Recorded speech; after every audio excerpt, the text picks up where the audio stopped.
These are very trying, exciting times that we're in. I'm thankful for what the brain trust in this room, all of you are doing, because we've all got the ultimate end goal. It's just how we get there, you know. So we have to have the communication, and we're going to find one heck of a superintendent. Y'all believe that? Yes.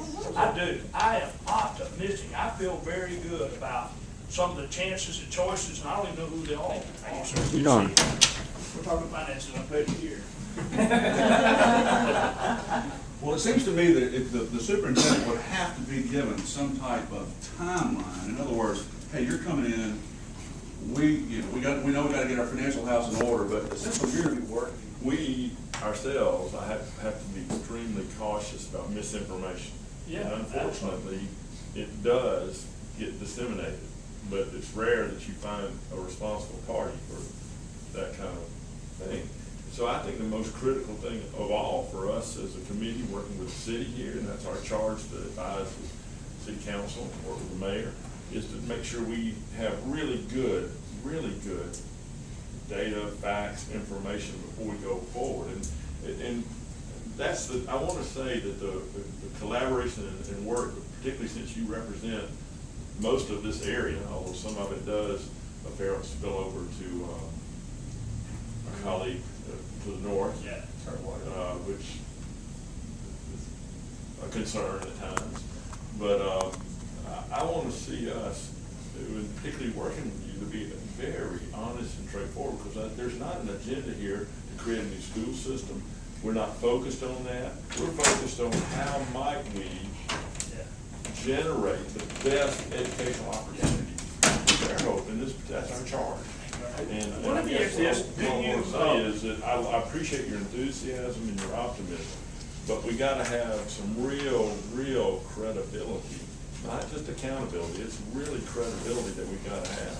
Well, as you know, the school board has very little credibility. Did you realize that? I heard that from you. Yeah, well, and I don't mean to perpetuate that. This guy's over at feminist, but it has been and some of you are former school board members. It used to be a lot easier, didn't it?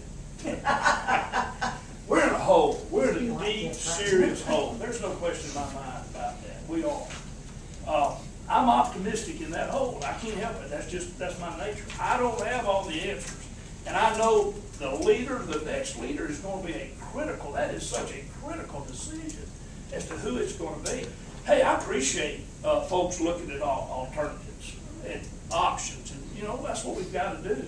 But I'm committed to the fact that we're going to be okay, and I can't tell you exactly how that's going to work. I can't give you the numbers there, but we're trying to gain and trying to build some credibility along with the enthusiasm. And boy, I get so frustrated sometimes sitting in a board meeting. I'll be honest with you, too. You sit there and you got, feel this, okay? It's like herding cats. Is that okay to say? It's like, and I try to step back and say everybody's ultimate goal is to provide the very best, highest quality education for every child in Baldwin County. Now, how do we do that? How do we pay for that? How do we agree to that?